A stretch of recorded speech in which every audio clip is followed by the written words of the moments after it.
Hello students, आज के इस वीडियो में हम बात करेंगे एक न्यू टॉपिक पे।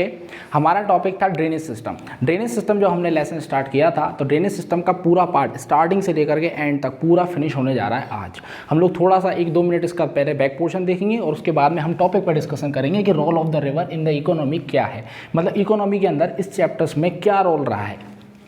कंडीशंस तो बहुत सारी हैं, लेकिन टॉपिक है हमारा ड्रेनेज सिस्टम। ड्रेनेज, अब इस ड्रेनेज टॉपिक में सबसे पहले चीज़ आई थी, हम लोगों ने बात करी थी रिवर सिस्टम की, कि रिवर सिस्टम क्या था। और रिवर सिस्टम में फिर हमने उसके वाटर डिवाइड्स के बारे में डिस्कशन किया कि वाटर डिवाइड्स क्या थे, कैसे डिस्ट्रीब्यूटरी और ट्रिब्यूटरीज का सिस्टम होता है। फिर हम लोगों ने रिवर बेसिन के बारे में बात किया कि उसका पूरा कंप्लीट एरिया क्या होता है, कितना कंप्लीट है, कितना काटेगा। बेसिन और डिवाइडेशन में देखा था कि हमने कैसे 2 पार्ट्स में वो डिवाइड हो जाती है। ये सारी कंडीशंस हम लोगों ने देखी थी। टॉपिक स्टार्टिंग से लेकर एंड तक बहुत सारे इसमें फीचर्स थे, चाहे वो इकोनॉमिक वाला सेक्टर हो, चाहे वो ड्रेनेज सिस्टम हो, चाहे वो ये सिस्टम हो, कुछ भी हो, इसमें ये नहीं कह रहे हम। वाटर डिवाइड्स में हमने देखा कि पेनिनसुलर पार्ट्स की रिवर्स अलग थी और ग्लेशियर पार्ट की रिवर्स अलग थी। और ग्लेशियर पार्ट्स की रिवर्स में हम लोगों ने जो डिस्कशन किया उसमें इंडस रिवर का, मेनली हमने ब्रह्मपुत्र का और गंगा का डेवलप किया। इसके बाद में फिर हम लोगों ने देखा पेनिनसुलर रिवर। पेनिनसुलर में हमने महानदी, नर्मदा, तापी, गोदावरी, कृष्णा, कावेरी, ये मोस्टली रिवर्स के बारे में हम लोगों का डिस्कशन था, जिसमें हम लोगों ने देखा था एक तो महानदी का, नर्मदा का, तापी का, गंगा का, और हम लोगों का जो कृष्णा थी, कावेरी थी, ये सारे डिस्कशन हम लोगों ने चैप्टर्स में देखे। ये टॉपिक पूरा कंप्लीटली खत्म होने के बाद फिर एक न्यू जो सेगमेंट्स स्टार्ट होता है, जो सेगमेंट्स होता है अलग सा टॉपिक, वो एक अलग पार्ट हमारा निकल के सामने आया। वो था हमारा लेक का सिस्टम, लेक का। अब मैंने इसमें लेक्स का ये चीज़ दिखाई थी कि लेक्स के सिस्टम से पहले ये जो रिवर का डिस्कशन हुआ, उनमें एक चीज़ थी पैटर्न को लेकर के, कि इनके कौन कौन से पैटर्न हो सकते हैं। सेम एज कंडीशन मैंने यहाँ निकाली है आपको लेक्स में। लेक्स में भी हम लोगों ने एक चीज़ देखी कि लेक्स के पैटर्न क्या होंगे। फिर लेक्स के भी डिफरेंट टाइप के पैटर्न्स थे, और उसमें लेक्स कितने टाइप्स की होती है, इसमें मैंने आपको बताया था मिएंडर्स कैसे फॉर्म होते हैं, ऑक्सबो लेक्स क्या थी, ग्लेशियर लेक्स क्या थी, इनलैंड लेक्स क्या थी। ये सारी चीज़ें हम लोगों ने इस टॉपिक में देखी। ये था हमारा लेक्स वाला पोर्शन। ये सब कुछ कंप्लीट होने के बाद अब टॉपिक आता है हमारा कि इकोनॉमी में इस चैप्टर का रोल क्या रहा है। ये देखो लास्ट टॉपिक है इस चैप्टर का। ये चैप्टर बिल्कुल फिनिश होने वाला है और इसी टॉपिक को हम लोग एंड करेंगे, खत्म होगा, उसके बाद आपका चैप्टर पूरा कंप्लीट हो जाएगा एनसीईआरटी बेसिस पर, अगर हम लोग इसका डिस्कशन करते हैं तो टॉपिक हम लोग बिगिन कर रहे हैं कि रोल ऑफ इकोनॉमी क्या रहेगा। रिवर सेक्शंस को देखते हुए उनके बेसिस पर हम लोग बात करें। तो सबसे पहले चीज़ तो ये है, मैं आपको क्लियर कर देता हूँ कि ये जो चैप्टर्स में इकोनॉमी में रोल है, वो एक बहुत इंपॉर्टेंट रोल प्ले करेगा। ह्यूमन नीड्स अगर देखा जाए तो ह्यूमन की नीड्स जितनी भी हैं, चाहे वो बेसिक नीड्स हो, चाहे नेचुरल नीड्स हो, कैसे भी हो, कहीं ना कहीं ये फुलफिल कर ही रही है रिवर सेक्शन। इकोनॉमी में आप देखें तो नेशनल लेवल पर हमारी GDP का इंक्रीज़ होना, डिक्रीज़ होना, वो सारी चीज़ें भी इस पर थोड़ा सा इफेक्ट डालती हैं कहीं ना कहीं। अब देखते हैं क्या सिस्टम है। हम लोग सबसे पहले चीज़ें देखते हैं एंशिएंट टाइम से। अगर हम लोग देखें, अगर एंशिएंट टाइम से देखें तो क्या क्या डिफरेंट सेक्शन आते हैं, जिसमें हम पहले बात करेंगे आपसे सिविलाइजेशन को लेकर के। सिविलाइजेशन देखिए सिविलाइजेशन सेक्टर में क्या है। देखो सबसे पहली चीज़ हमारे पास आई थी सिविलाइजेशन को लेकर के कि सिविलाइजेशन जितनी भी हमारी एक तरह से फ्लॉरिश हुई हैं, हम ये कह सकते हैं इनको कि जितनी भी जो हमारी सिविलाइजेशन थी वो फ्लॉरिश हुई तो कहीं ना कहीं ऑन द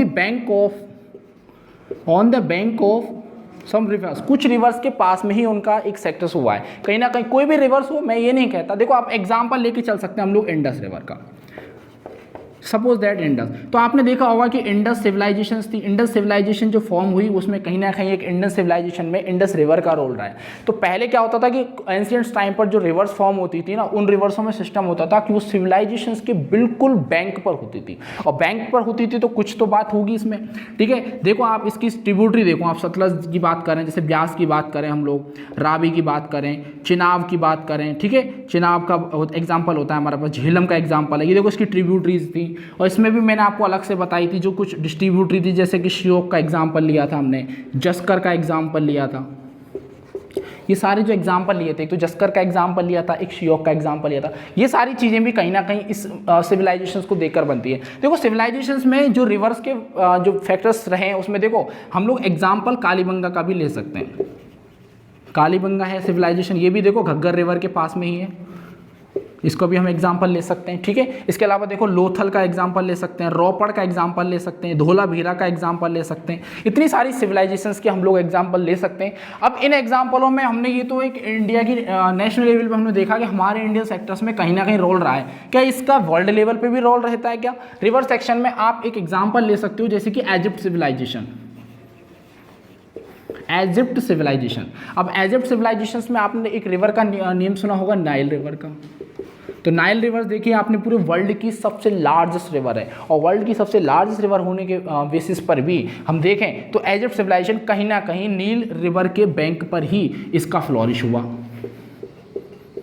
अब चीज़ें तो क्लियर हो रही हैं हमारे सामने कि सिविलाइजेशंस, जितनी भी सिविलाइजेशन फॉर्म हुई हैं उनके कहीं ना कहीं, मोस्टली मैं ये नहीं कहता, देखो मोस्टली जो सिविलाइजेशन फॉर्म हुई है वो किसके बैंक पे हुई है? रिवर्सों के बैंक पे हुई है। रिवरों के बैंक पर होने से ही इंसान की जो नेचुरल और जो बेसिक नीड्स हैं, इंसान की जो नेचुरल और ह्यूमन बींग्स की जो नेचुरल और जो बेसिक नीड्स हैं उनको फुलफिल करने के लिए, अगर हम लोग बेसिक नीड्स की बात करें तो वो बेसिक नीड्स आपकी इस वाटर से फ्लोरिश जो फुलफिल होती हैं, क्योंकि यहाँ पर क्या हो रहा है, यहीं फ्लोरिश हो रही है, ये सिविलाइजेशन फ्लोरिश हो रही है। यहाँ पर लोग रहते थे पहले के एंशियंट टाइम पे, लोग किस तरीके के अपने वेज अपनाते थे, किस तरीके का उनका सिस्टम होता था, वे ऑफ लिविंग लाइफ क्या थी उनकी, लाइवलीहुड कैसे चलाते थे, ये सारी चीज़ें बहुत फैक्टराइज होती हैं।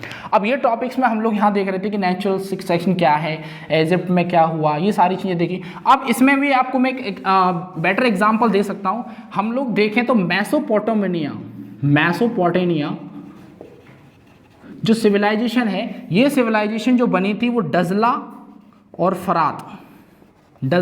फरात, ये दो रिवर थी। उन दो रिवरों का डोआब सेक्शन है ये।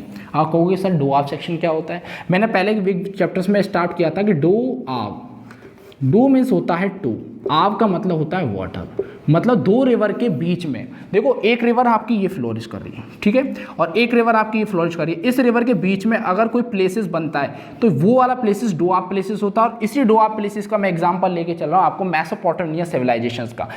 मेसोपोटामिया जो सिविलाइजेशन है, ये सिविलाइजेशन जो फॉर्म हुई थी वो डजला और फरात, ये दो रिवरों के बिल्कुल बीच में हुई। जैसे कि मैंने अभी एग्जाम्पल लिया आपको कि इजिप्ट सिविलाइजेशन में एग्जाम्पल था हमारा नील रिवर का। हम लोग कालीबंगा का एग्जांपल ले रहे थे, उसमें आया घग्गर रिवर का। इंडस रिवर में हमने एग्जांपल लिया था, इंडस जो सिविलाइजेशन थी उसकी जो ट्रिब्यूटरी में आता नाम, जैसे रावी का, सतलज का, झेलम का, व्यास का, चिनाब का, ये थी। इसकी कुछ ट्रिब्यूटरीज के अलावा डिस्ट्रीब्यूटरीज भी थी, जैसे कि श्योक का एग्जाम्पल ले सकते थे हम लोग, हमने जस्कर का एग्जाम्पल लिया, ठीक है ना। इसके अलावा हम लोग देखें तो ऑन का एग्जाम्पल लिया। तो काफ़ी सारी रिवर्स हैं जो फॉर्म हो रही है और ये सिविलाइजेशन को फॉर्म करती है कि हाँ कहीं ना कहीं इनका कुछ बेसिस तो होता है। तो ये कह सकते हैं हम लोग फाइनली इस पॉइंट्स को लेकर के कि रोल ऑफ द इकोनॉमी जो टॉपिक्स है लास्ट का, देखो एनसीईआरटी में तो इस टॉपिक के बारे में कोई खास डिस्कशन है नहीं, लेकिन फिर भी मैं आपको इस टॉपिक को वैसे बेसिकली क्लियर कर देता हूं कि इकोनॉमी के अंदर रिवर सेक्शन का कहीं ना कहीं रोल प्ले होता है। और मैंने पहला पॉइंट्स क्लियर किया कि सिविलाइजेशन जो फॉर्म हुई है मोस्टली किसी ना किसी रिवर्स के वो बैंक पर हुई है, और इसी के बेसिस पर हम कह सकते हैं कि इनका इकोनॉमी के कहीं अंदर रोल है और ये फ्लोट फिल करती हैं। कोई चाहे वो बेसिक नीड्स हो, नेचुरल नीड्स हो, ये मैटर नहीं करता, कंडीशंस की बात कर रहे हैं हम लोग, ठीक है। अब बात आती है सेकंड चैप्टर में, सेकंड पॉइंट्स में अगर उठा करके निकालूं तो वो आता है एक सेटलमेंट्स को लेकर के। वो कैसे? देखो एक रिवर है, अब रिवर्स के पास में सिविलाइजेशन फॉर्म हुई है तो वहां पर लोग रहेंगे, डेफिनेट सी बात है। अगर वहां लोग रहेंगे तो उनका लाइवलीहुड चलेगा, और लाइवलीहुड किस बेसिस पे चलेगा वो तो मैं आगे बताऊंगा आपको। लेकिन सेटलमेंट्स की बात है कि वो लोग वहां जाकर के रहने लग गए, और वहां जाकर के रहने लग गए। These settlements were change into the big cities. यही वो सेटलमेंट्स थे जो आगे चल के बड़े बड़े शहरों में बदल गए। अब आप कहोगे सर शहरों में कैसे बदल गए? शहरों में ऐसे बदल गए, आज की डेट में आप देखें आगरा सिटी, चाहे मैं आपकी बात करूं दिल्ली सिटी की बात करें, चाहे हम लोग इलाहाबाद सिटी की बात करें, चाहे हम सूरत सिटी की बात करें, चाहे हम नासिक सिटी की बात करें, या फिर हम कहें कलकत्ता सिटी की बात करें, काफ़ी सारी ऐसी सिटीज़ हैं जो सिटीज़ कहीं ना कहीं किसी ना किसी, कोटा की बात करें, ये किसी ना किसी रिवर के बैंक पर ही फ्लोरिश हुई हैं। और यही सेटलमेंट्स यहाँ पे प्रूफ होता है कि अगर सिविलाइजेशन वहाँ बनती तो बनने के बाद में वहाँ रिवर्स थी, इसीलिए सिविलाइजेशन आई, और सिविलाइजेशन आई तो लोग वहाँ सेटल हो गए। सेटल होने की वजह से ही ये जो सेटलमेंट्स था वो कहीं ना कहीं एक बड़ी सिटीज़ के अंदर चेंज हो गया। आपको एग्जांपल है जैसे कि यमुना रिवर्स का आगरा दिल्ली कनेक्शन है, इलाहाबाद है, प्रयागराज जहाँ पर त्रिवेणी संगम होता है, ट्रिब्यूटरीज बनती है वहाँ पर भी, सूरत है वहाँ पर आप तापी का एग्जाम्पल ले सकते हैं, नासिक है, नासिक पर आप गोदावरी का एग्जाम्पल ले सकते हैं हम लोग, उड़ीसा सेक्टर है, उड़ीसा सेक्टर्स के अंदर हम लोग महानदी का एग्जाम्पल ले सकते हैं हम लोग, ठीक है। तो काफ़ी सारे एग्जाम्पल्स हैं।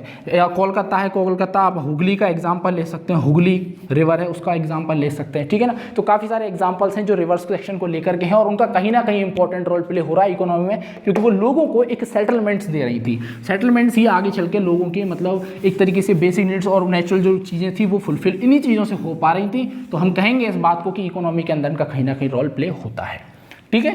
टॉपिक्स में आगे चल के जो बात आती है वो आती है टॉपिक्स में थर्ड, कि क्या और भी चीज़ें होती हैं इनसे, तो वो आता है एक hydro electricity, hydro electricity generation. अब आप कहोगे सर हाइड्रो जनरेशन, देखो एक रिवर फ्लो कर रही है, अब रिवर फ्लो करेगी तो उसका बेसिक काम हो गया, लेकिन ये बेसिक काम होने की वजह से इसमें क्या कभी कभी इनमें कुछ एनिकट्स बनते हैं, कभी कभी इनमें कुछ डैम्स बना देते हैं।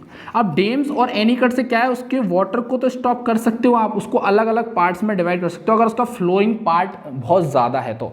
लेकिन क्या होता है, काफ़ी सारे थर्मल पावर प्लांट, काफ़ी इलेक्ट्रिसिटी जनरेशन, ये चीज़ों के लिए वाटर सबसे ज़्यादा मस्ट होता है। तो वाटर जो मस्ट होगा वो कहाँ से रहा है, रिवर सेक्शन से। तो रिवर सेक्शन किस में जाएगा, इकोनॉमी में डेफिनेटली। क्यों जाएगा, क्योंकि अगर इलेक्ट्रिसिटी जनरेट होगी तो उसका चार्जेस लगेगा, और चार्जेस लगेगा टैक्स पे होगा, टैक्स पे होगा तो अगर आप अदर कंट्रीज को सप्लाई करें, कंट्री को सप्लाई करें, उससे इकोनॉमी तो आएगी। अब इसमें आप कहोगे सर कैसे अदर कंट्री के लिए आप एक्सपोर्ट कर सकते हो, ये कोई ज़रूरी नहीं है, आप इंपोर्ट कर सकते हो इन चीज़ों को, कैसे भी एक्सपोर्टेशन इंपोर्टेशन तो होता ही है पूरे वर्ल्ड लेवल पे। तो हम कहेंगे कि इसका इकोनॉमी में कहीं ना कहीं रोल होता है, ठीक है। तो ये हो जाती है बात किस चीज़ की, हाइड्रो इलेक्ट्रिसिटी सेक्शंस को लेकर के, कि हाइड्रो इलेक्ट्रिसिटी में कहीं ना कहीं रोल होता है इकोनॉमी में, और वो चीज़ है रिवर सेक्शन को लेकर के, चाहे वो सिविलाइजेशन सेक्टर हो, चाहे वो लोग सेटलमेंट्स कर रहे हैं, चाहे वो हाइड्रो इलेक्ट्रिसिटी कर रहे हैं। इसके अलावा भी आपको काफ़ी सारे एग्जाम्पल मैं दे सकता हूँ यहाँ पे, aquatic habitats of aquatic animals. Aquatic animals में हैबिटाट्स देखें क्या सिस्टम है। देखो हैबिटाट्स मीन्स होता है एक जगह जिस जगह पर लोग रह सकें। अब आप किसकी बात कर रहे हैं, एक्वाटिक एनिमल्स। एक्वाटिक एनिमल्स कौन होते हैं, जलीय जानवर। देखो अपन जो साइंस फैक्टर में अगर दो पार्ट्स में डिवाइड कर देते हैं, कॉर्डेटा नॉन कॉर्डेटा को, तो एक सेक्टर आता है आपके पास में जिसमें एव्स आते हैं, पक्षी उड़ते हैं, एक आता है आपके पास में एक्वाटिक एनिमल्स, ठीक है, एक आता है एम्फीबियंस। अब एम्फीबियंस और एक्वाटिक की बात कर रहा हूँ, ना कि मैं मैमल्स की बात कर रहा हूँ, ठीक है ना। मैमल्स और रेप्टाइल्स, रेप्टाइल्स में भी देख लो आप, कुछ रेप्टाइल्स ऐसे हैं जैसे कि स्नैक्स, ठीक है ना। अब आते हैं मैमल्स जिसमें हम लोग इंसान आते हैं। अब एक्वाटिक और जो एव्स होते हैं, और या फिर हम कहें एम्फीबियंस हैं, इनमें देखो दो एग्जांपल तो सबसे बेस्ट है कि एम्फीबियन जो वाटर के अंदर रहेगा, एक्वाटिक जो वाटर के अंदर ही रहने वाला है टोटली। तो ये जो चीज़ है उसमें आता है कि एक्वाटिक एनिमल और जो हमारे एम्फीबियंस हैं ये वाटर के अंदर रहते हैं, ठीक है। तो यहाँ चीज़ आती है किस चीज़ की लेकर के, कि अगर ये लोग यहाँ रह रहे हैं तो इससे इकोनॉमी को डेवलपमेंट हो या नहीं हो, लेकिन एक्वाटिक एनिमल को कहीं ना कहीं एक हैबिटाट तो मिलता है। हैबिटाट मीन्स उनको रहने की जगह। तो एक्वाटिक एनिमल्स को रहने की जो जगह मिल रही है वो इस इकोनॉमी में कहीं ना कहीं एक डेवलपमेंट होता है, ठीक है। तो आप ये कह सकते हैं हम लोग कि हाँ रिवर सेक्शन हो, चाहे वो छोटा लेवल पे हो चाहे बड़ा लेवल पे हो, उससे छोटे मोटे जानवर तो रह ही सकते हैं। और कहीं ना कहीं देखो अब आप बहुत सारी बातें आ जाती है। एक आता सेक्शन कि इनको 4 पार्ट्स में डिवाइड कर दूँ, सपोज कर अलग से कर दूँ मैं, तो एक आता है एग्रीकल्चर सेक्टर, ठीक है। अब एग्रीकल्चर सेक्टर्स के अंदर क्या हो रहा है, रिवर्स का सेक्शन हो रहा है, आ रही है, और आने के बाद में उस पर आप बहुत से लोगों ने डैम्स बना दिए, डैम्स बना करके उन पे एनीकट भी बनाए, बहुत से एनीकट्स बन रहे हैं, डैम्स बन रहे हैं। अब एक बार बताओ सिंपल सी वेक्टर, कोई प्लेसेस है, उस प्लेसेस पर अगर वाटर सप्लाई करना है तो कहीं ना कहीं वो किससे होने वाला है, कैनल से, ठीक है ना। कैनल हो रही है, कहीं से कैनल से वाटर आ रहा है। अब क्या आज के डेट में मॉडर्न मेथड्स चल रहे हैं, मॉडर्न मेथड्स में एग्जाम्पल आता है जैसे कि स्प्रिंकल सिस्टम, स्प्रिंकल सिस्टम एक आता है जैसे कि ड्रिपिंग सिस्टम। स्प्रिंकल सिस्टम और ड्रिपिंग सिस्टम जो चल रहे हैं उसमें क्या वाटर्स को हालांकि सेविंग तो कर रहे हैं उसकी, लेकिन इन चीज़ों में हम देखें अगर ये दोनों सिस्टम अगर आपको ऑप्टेन करने हैं, अगर अपनाने हैं, इस चीज़ों को एक्सेप्ट करना है, तो ये दोनों सिस्टम कैसे होंगे, या तो उनको कहीं वाटर तो चाहिएगा, कैनल से हो, एनीकट से हो, डैम से हो, कहीं से भी हो, वाटर तो चाहिएगा। तो ये इकोनॉमी में आ रहा है ना रोल, सिंपल सी वे में, कि अगर एग्रीकल्चर सेक्टर करना है आपको तो ये चीज़ चाहिए। क्यों, क्योंकि ये सेक्टर करने के लिए आपको इरीगेशन करनी पड़ेगी, और इरिगेशन करने के लिए आपको चाहे कोई भी मेथड्स लगाना पड़े, वो मेथड चाहे स्प्रिंकल हो, चाहे वो ड्रिपिंग हो, चाहे वो नॉर्मल मेथड्स हो, लेकिन वो उसके लिए आपको वाटर सप्लाई तो करना पड़ेगा। ये सारी कंडीशंस आती हैं इस जगह को लेकर के, ठीक है। आगे हम लोग बात करें जैसे कि एग्रीकल्चर सेक्टर्स में भी इसका काम हुआ, इंडस्ट्रियल सेक्टर्स में देखें हम लोग तो इंडस्ट्रियल सेक्टर्स में भी इसका कहीं ना कहीं रोल होता है। इंडस्ट्रियल सेक्टर्स को लेके चल सकते हैं हम लोग, ठीक है। इंडस्ट्रियल सेक्टर है हमारा, हम लोगों ने देखा यहाँ पे कि नेचुरल जो फीड्स थी उसमें भी काम होता है, एग्रीकल्चर सेक्टर से उसमें काम होता है, हाइड्रो इलेक्ट्रिसिटी वाला काम है उसमें भी इसका काम हो रहा है। हाँ, एक चीज़ एग्जांपल लेके जैसे कि म्यूनसिपालिटी या फिर म्यूनसिपल कॉरपोरेशन है ना, इन सेक्टर्स में भी क्या होता है, ये लोगों को वाटर सप्लाई कर रहे हैं। मेट्रोपॉलिटन सिटीज़ के अंदर जो बड़ी बड़ी बिल्डिंग्सों में लोग रह रहे हैं, वहाँ पर कहीं ना कहीं म्यूनसिपालिटीज़ वाटर सप्लाई कर रही हैं। वो वाटर कैसे सप्लाई कर रही है, तो उनका रिवर से ही रहा है सेक्शन, ठीक है ना। तो ये इकोनॉमी के अंदर इनका रोल होता है, ये सारी चीज़ें हम लोग देख सकते हैं। दूसरी बात है कि जो हैबिटाट्स की मैंने अभी बात करी थी कि एक्वेटिक एनिमल्स का जो हैबिटाट होता है उसमें क्या होता है, देखो एक तो फिशिंग का सिस्टम होता है जिसमें फिशर जो मैन होता है वो वहाँ से फ़िश को ऑब्टेन करता है और उसको ही वो क्या करता है, एक्सपोर्ट करता है। और अगर वो इन चीज़ों को एक्सपोर्ट करता है तो आप ये कह सकते हैं कि उससे उसकी लाइवलीहुड तो चल ही रही है। और लाइवलीहुड अगर उसकी चल रही है तो आपको ये बात क्लियर होगी कि उसका इकोनॉमी में है, उसको पैसा मिल रहा है वहाँ से, ठीक है। तो इकोनॉमी के अंदर चीज़ें निकालने के लिए ये सारी चीज़ें हम कह सकते हैं कि हाँ, उसका कहीं ना कहीं रोल होता है। तो ये टॉपिक में देखो एनसीईआरटी में ऐसा कुछ है नहीं, लेकिन छोटा सा टॉपिक है, छोटा सा पार्ट्स दे रखा है, फिर भी मैंने आपको इस चीज़ को क्लियर कर देता हूँ कि इकोनॉमी के अंदर इनका बहुत सारा रोल्स होता है। इंपॉर्टेंस क्या थी, इतनी सारी इंपॉर्टेंस है हर चीज़ में, चाहे वो डोमेस्टिक वेस्ट हो, चाहे वो एग्रीकल्चर वेस्ट हो, चाहे वो इंडस्ट्रियल हो, चाहे वो म्यूनसिपल हो, चाहे वो हैबिटाट हो, चाहे वो हाइड्रो इलेक्ट्रिसिटी हो, सारी चीज़ें देख लो आप। चाहे कहीं भी कोई भी एग्जांपल हम उठा के देखेंगे हम लोग तो इकोनॉमी में इनका रोल रहेगा। अब बात आती है इस चीज़ को लेकर के कि अगर ये इतना सब कुछ कर ही रहा है तो आप इसे पॉल्यूट क्यों कर रहे हैं। तो पॉल्यूट करने के लिए भी एक चीज़ आती है, कौन चीज़ के लिए, कि पॉल्यूशन इनका हो रहा है। अब रिवर पॉल्यूशन अगर करें हम लोग, जैसे सपोजड इसी का पॉल्यूशन हो रहा है, तो कहीं ना कहीं कुछ तो वेस होंगे इसके करने के।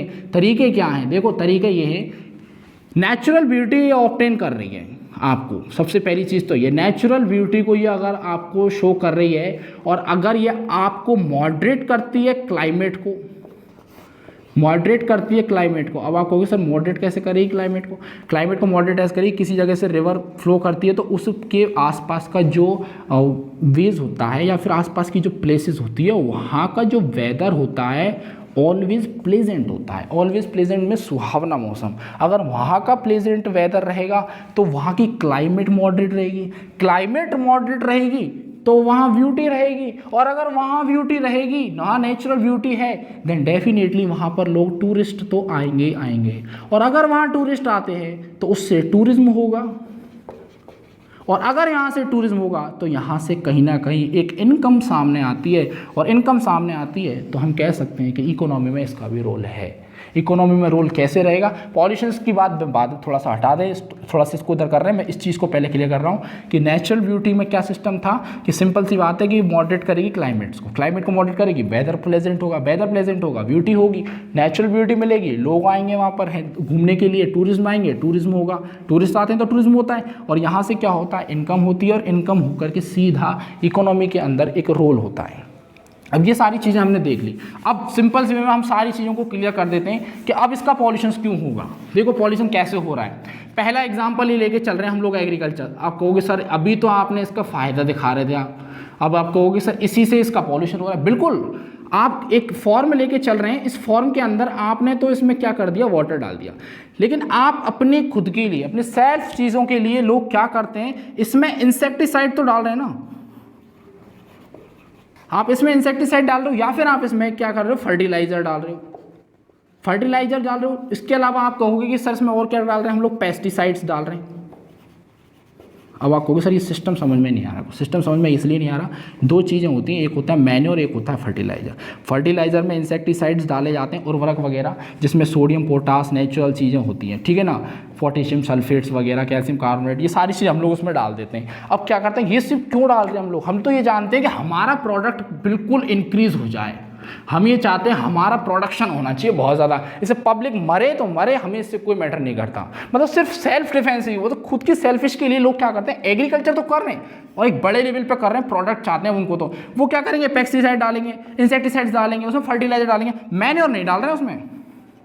अगर मैन्योर डालते तो उससे सॉइल की फर्टिलिटी बढ़ती, लेकिन सॉइल की फर्टिलिटी को बढ़ा खा रहे हैं वो लोग, तो इन चीज़ों का यूज़ कर रहे हैं। इन चीज़ों से सॉइल की फर्टिलिटी हो रही है डिक्रीज, सॉइल की फर्टिलिटी डिक्रीज, और जो वाटर आपने डाला है वो वाटर कैसा हो जाएगा, बिल्कुल पॉल्यूट हो जाएगा। पॉल्यूट होने के बाद में जो हम अंडरग्राउंड वाटर यूज़ करेंगे वो अंडरग्राउंड वाटर आपका पॉल्यूट होगा डेफिनेटली। और अगर इस तरीके की कंडीशंस आती हैं तो इससे आप ये कह लो कि पॉल्यूशंस भी हम लोग इसका कर देंगे, जहाँ फ़ायदे हैं वहाँ नुकसान भी हो रहे हैं इसी चीज़ को लेकर के, ठीक है। अब आप कहोगे सर कोई और एग्जाम्पल हो सकता है इसका? एग्जाम्पल बिल्कुल हम लोग ले सकते हैं, इंडस्ट्रियल सेक्टर्स का एग्जाम्पल लेके चलो।